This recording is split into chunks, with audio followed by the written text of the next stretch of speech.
হেই everyone, কেমন আছো তোমরা সবাই? বেশ অনেক দিন পর আবার একটা ছোট্ট ভিডিও তোমাদের সাথে শেয়ার করতে এলাম।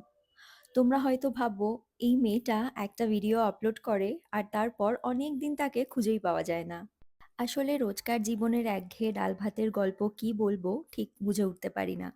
তাই জীবনের বিরিয়ানির দিনগুলোই তোমাদের সঙ্গে শেয়ার করি। এই যেমন গত সপ্তাহে আমাদের এখানে মানে হায়দ্রাবাদে একটা লং উইকেন্ড ছিল। হঠাৎ মনে হলো টুক করে একটু কোথাও থেকে ঘুরে আসলে মন্দ হয় না। যেমন ভাবা তেমন কাজ। সকাল সকাল গাড়ি নিয়ে বেরিয়ে পড়লাম দুজনে। বেশ কিছুটা রাস্তা যাওয়ার পরে আমাদের মনে হলো এবার ব্রেকফাস্টটা সেরে নেওয়া দরকার।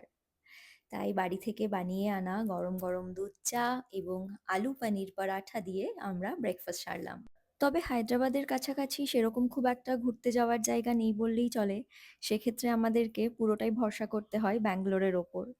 কারণ ব্যাঙ্গালোর থেকে সাউথ ইন্ডিয়ার সমস্ত ঘুরতে যাওয়ার জায়গাগুলোই বেশ কাছে। তাই আজকে রাতটা আমরা ব্যাঙ্গালোরেই থাকবো এবং কালকে ভোরবেলা রওনা দেব আমাদের ডেস্টিনেশনের উদ্দেশ্যে। প্রায় অর্ধেক রাস্তা আমরা চলে এসেছি, তাই এবার লাঞ্চ সেরে নেওয়ার পালা।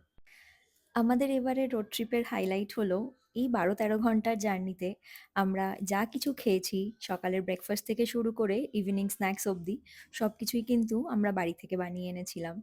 এতে করে আমাদের বেশ অনেকটা সময় সেভ হয়েছিল এবং আমরা এক্সপেক্টেড অ্যারাইভাল টাইমের অনেকটা আগেই ব্যাঙ্গালোর পৌঁছে গেছিলাম।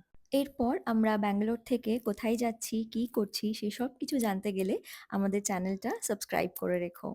দেখা হচ্ছে নেক্সট পার্টে। Till then stay tuned. By.